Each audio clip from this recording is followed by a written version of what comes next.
അതിന്റെ അന്തർധാരയ്ക്ക് പല കാരണങ്ങളുണ്ട്. പക്ഷെ തൃശ്ശൂർ ജില്ലയിൽ പറയുമ്പോൾ കരുവണ്ണൂർ ബാങ്കാണ് പ്രധാന കാര്യങ്ങളിലുള്ളത്.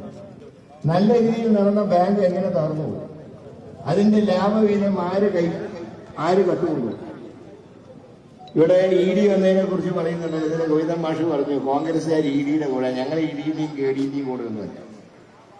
പക്ഷെ EDയെ ക്ഷണിച്ചു വരുത്തിയതാരാ? കട്ടതാരാ? കട്ടത് CPM. അന്വേഷണം പ്രഖ്യാപിച്ചത് പിണറായി സർക്കാർ. സ്വാഭാവികമായിട്ടും ഒരു അന്വേഷണം സംസ്ഥാന സർക്കാർ പ്രഖ്യാപിച്ചാൽ EDക്ക് കയറാൻ എളുപ്പമാണ്.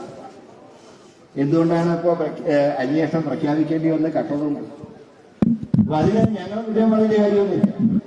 പക്ഷേ ആ കുറ്റത്തിൽ നിന്ന് രക്ഷപ്പെടാൻ നിങ്ങൾ BJPയുമായി രഹസ്യധാരണയിലെത്തി.